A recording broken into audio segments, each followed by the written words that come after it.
time to go in the Big Ten and hit the road. It's exciting to go to Northwestern. I know I'm looking forward to seeing the new arena and what they've done with it. I expect it will be a capacity crowd. It is most times that we have gone there.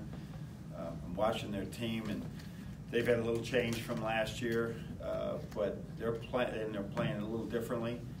And you can see some really, they're playing mostly man-to-man right now, or all man-to-man right now. They played almost all zone last year, really aggressive man-to-man.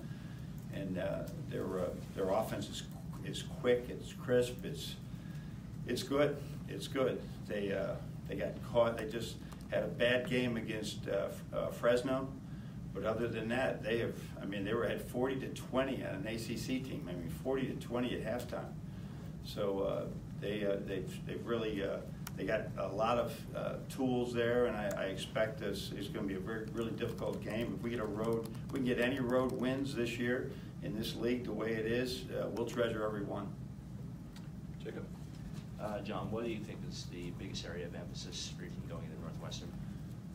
Well, probably, it's been a month now since we played, I guess, a true road game. Right, we went into that bee's nest, that hornet's nest at Villanova, and really played well, but got to go do that again. I don't think you ever get used to that. You ever go in there and say this is normal. So that's probably get off to a good start. Our last three losses, we lost at least 3 in a row, and every one of them has been heartbreaking. It was our last regular season loss. Actually, it's been our last regular season loss was to them last year. So just probably handling the crowd, handling another away game, the Big Ten games is probably the biggest thing. James? John, you mentioned they go predominantly man-to-man this season. I guess how glad are you, or how relieved you're not seeing that matchup zone that's kind of giving you guys? Well, I think that we beat them once last year, and they beat us one time last year. So, whatever people do, I think we're going to be ready for it. But now you got to make shots. You just got to go out and make shots. But it is. We're seeing so much change every single time we play anybody. Like when somebody had told me that Purdue was going to switch every screen, even off the ball, for that game, I was so surprised by that. So you got to be ready to adapt. So if they may come up and play all zone, and we've played against enough of it right now, we should react fine. And it seems like with each passing game, maybe the target on your guys' back is growing. How do you feel like this team has embraced, being the hunted and kind of getting each team's best? Well, we haven't. I don't think when we went to Villanova we were the hunted, right? For a road game. Yeah, that's what I mean. And so now we are. You got a great valid point. So now we are. So we're going to have to be that type of team that's going to go on the road knowing, right, that you come in here with that target on your back, and you're going to expect it to. We expect you to perform. But the other team's going to have extra juice when you're playing a highly rated team. If ratings mean anything right now, certainly the opposing coaches would love to talk about that. For us, it's an early season Big Ten game. Chris? The confidence with which Iggy's shooting the ball, how much does that open up his game, and are you seeing that confidence from him? Yeah, when he got here, he was just a driver, and I watched him for 3 years, so I know there was elements of his game from the outside that he became so successful at driving, and in some of the areas where he was driving, there wasn't necessarily great help defense, so he could get away with it and use his athleticism, his strength to get by. And it was easy. He's going to be on the bench a lot in foul trouble if he just puts his head down and tries to bully to the basket. And so he just had to take a step back and say, wait a minute, I can shoot. I have to look to shoot as often as I look to drive. I think Chris Collins has thrown some of those curveballs at you, some defenses that you weren't expecting to see. How much do you prepare for that in practice? Yeah, it's really hard, especially in a short turnaround. Yesterday we had to walk and talk a lot of things.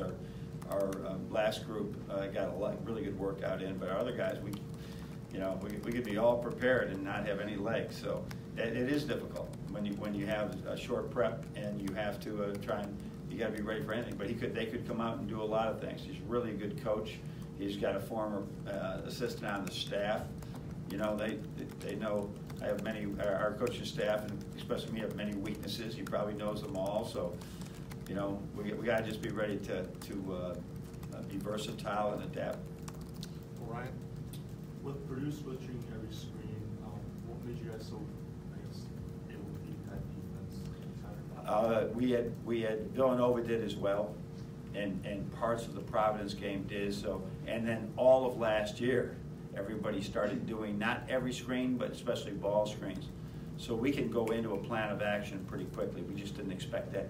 We thought last year they did it against us, but it was more because of Mo Wagner. Johnny had 1-3 going into this game. That's why you would switch a lot when shooting 5. And so that's what made it a little bit different. And we did get stagnant down the stretch with it, but that was more about the ball didn't move like it did early in the game. When that happens, do you ask that you're going to be more aggressive in attacking bigs? Yeah. When they're going to stand there, I mean, we prefer to have a good mix of shooting the ball from 3 against a big who's got to stay off of you, and we practice that often. Or getting the big up a little bit, get him to buy that fake to contest, and then go by him. So that's when people are switching defenses, that are the smallest player on our court becomes very, very important to us. Right in the middle with Jay. John, Tom Sallant did notice earlier today about your guys sweeping Big Ten awards. Kind of hard to believe with how good last year was that neither of them got individual. These guys don't put individual accomplishments first, but what does it mean to you to have 2 players sweep the weekly awards this week? Player of the week, Jordan Poole, Iggy, freshman of the week. That's what it means to me, right there. I won't even tell the players. All right, no. So it's good. Good. I'm happy for everybody that there's a piece of paper that says that. But I was not aware of that, so we got to blame him. But that's okay. He knows I don't care. So, and neither do they. Follow up to that. But they had a good week, and it was a great week between the support 2 sellouts, right? Really loud crowds. We played 2 great basketball programs. Purdue's won more Big Ten championships than any Big Ten team. I don't know if you young people are aware of that. They've won more Big Ten championships than any Big Ten team, right? And North Carolina and Michigan are tied for the most NCAA wins in the last 6 years. Many of you may not know that. So we got those 2 teams in here, and we get 2 great victories in front of great crowds. It's good. But now you have a question. Yes, did you see any of the highlights of Mo last night scoring his I first did points? get to see him. And just what's it like for a kid that you went all the way to Germany?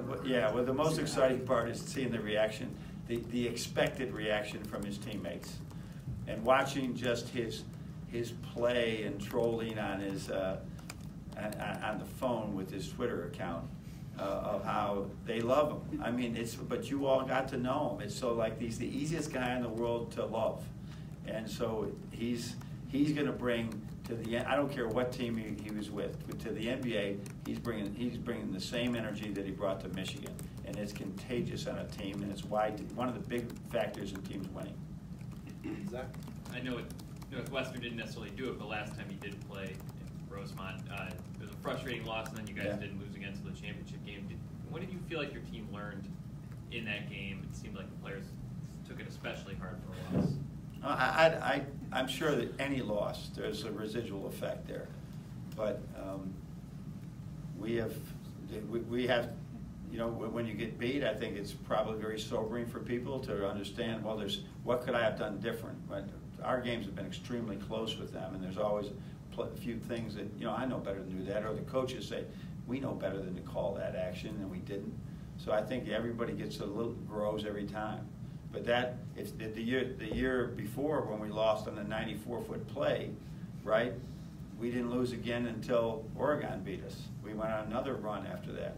So it is, good comes out of those things, but I can't put my finger on what changed after that. And then you've talked about this team being a really gritty, tougher team, defensive oriented. Does that play better on the road, do you think, or is there? We've been, I'm really proud. Now, people that probably want us to win every game. I'm really proud of our road record. I mean, we were pretty gritty. If you saw how we ended last year on the road, and in neutral situations, but that Penn State Maryland finish last year was pretty impressive for those kids. And so we have to be that way. There's no other option in the Big Ten. Leading the country in attendance how many straight years? We're going to have huge crowds, near capacity or capacity every day. We're going to have to be gritty, or we won't win. Ranger? Coach, you've talked about your tight rotation. There's obviously then guys who aren't seeing as many minutes. I guess what's the key to keeping those guys engaged and happy and bought in and all that? The non-rotation guys? Yeah, the guys. who Yeah, aren't no, seeing I as- mean, yesterday we had a tremendous workout yesterday that our first thing, our scout teams are improving. Luke Wilson and C.J. Baird and Jaron Falls are really, really helping us right now. And then we'll put different people on that, and it's been Adrian will go to it, Colin will go to it, Brandon will go to it, David will all get on that scout team at different times. And when they were trying to be Holy Cross a little while ago, it was not good.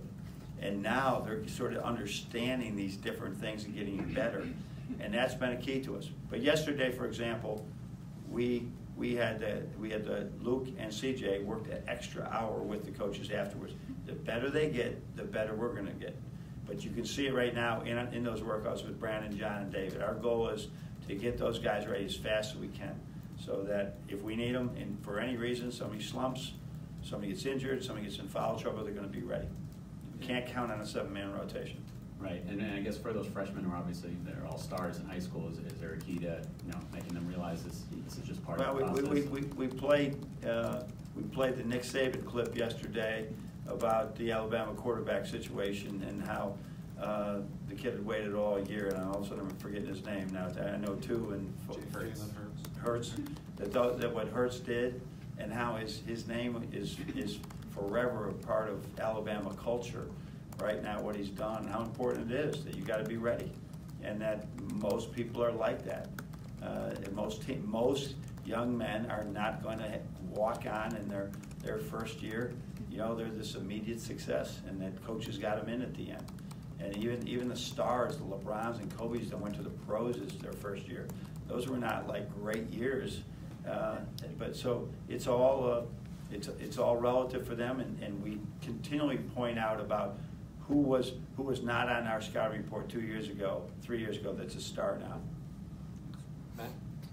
Matt? John, playing 31 minutes last game, 34 minutes the game before that, how comfortable are you with him putting in those kind of minutes week in, week out? I mean, maybe you don't have to do it over the next few, but when you get into the thick of Big Ten, can you rely on that? Their catapult numbers, and I think most of you know this thing they wear on their back is something that we met today with our performance team, and just they're going to stop me halfway through practice day and tell me where John's numbers are, Isaiah's number, or Xavier's number, and Charles's numbers. Those are the ones that are playing the most minutes. And so I really want Iggy as well. And where are their numbers right now? Because we have to protect it in practice, so that we don't have to protect it in games. And it will work itself out somewhere along the line. But I think Isaiah's been in foul trouble, so we couldn't use him. But John's, and the media timeouts and all these things, he is getting some rest. But 31 minutes is probably a maximum. And if he's averaging that, let's see how he can handle it. Chris? You told us at Media Day with the schedule in November and how young you guys were at some spots that it was going to be ugly at times, and you haven't lost a game haven't won a game by less than 17 points. Are you impressed with these guys? Surprised? How would you describe it? I'm never surprised. Yeah, I know that. And you know that. Yeah. But I did that, and what I expect, I don't expect us anything but change. And the change has been very positive. Yeah. How about if I say that? There's been just great change in our team. When you see a guy like Jordan Poole goes 1 for 10 to start, and then goes 5 for 5. Now there's other things he's cleaning up at the same time, but his defensive numbers are good. Everything's good. I think I love the change that I'm seeing in a positive way by a lot of people. What we have to, the biggest challenge right now is we're to play really good teams, and that we got to make sure that we're not beating ourselves. That we understand how we got to this point, and what's the next game hold. We got to play a very similar fashion. And one day somebody's going to get 25 and you're going to get 6, and the next day you're going to get 25 and he's going to get 6, and it doesn't make a bit of difference.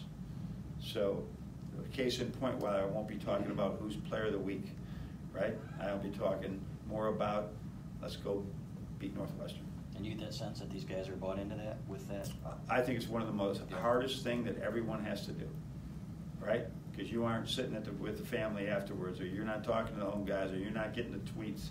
It's one of the hardest things they all have to do, and we are going to be on it all year long. But it is so human to want to, you know, be the ones that you're the star, and that's good quality to have. That you want to be the best of anybody.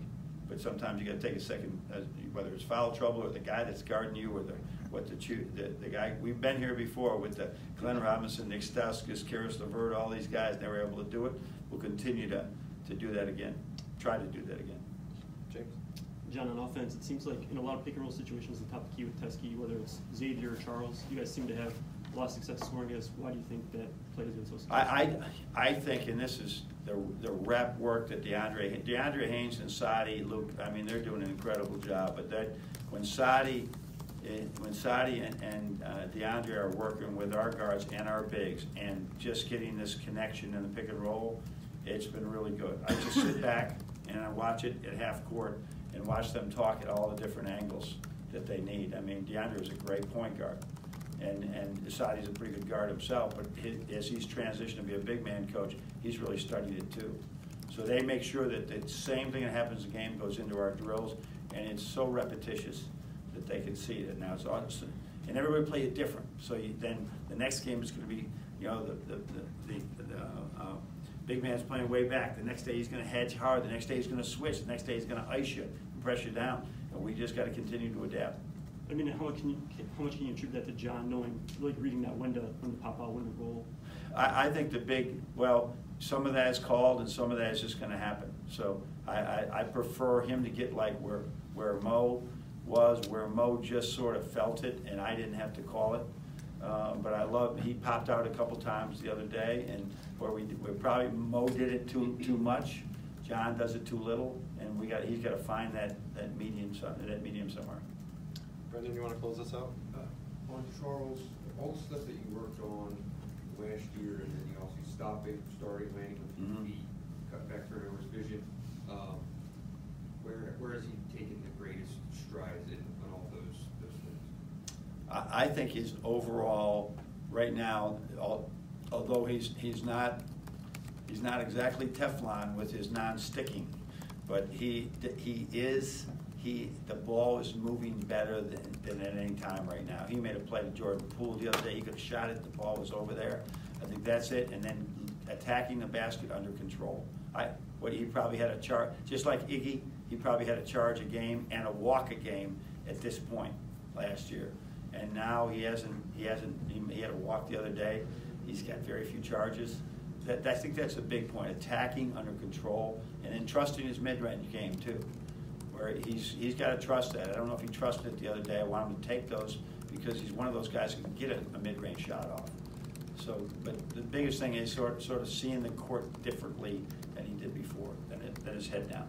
And also Jordan's defense, maybe a little bit elevated than people would have That charge, I mean, that would have been a pure Olay that he would have taken last year, right? When Edwards went downhill on him, he took the charge on him. No, he's just growing, but you got to credit our assistant coaches with that a lot, and then his adapting to what's really important to winning. He's learning every single day. I'm watching this kid grow exponentially right in front of my eyes as far as what's important, and he'll slip back and forth. I'm sure he will, and he'll never always be perfect. But man, the growth he's had since he first got here a year ago is incredible. That's a credit to him. All right, Coach. All right, thanks.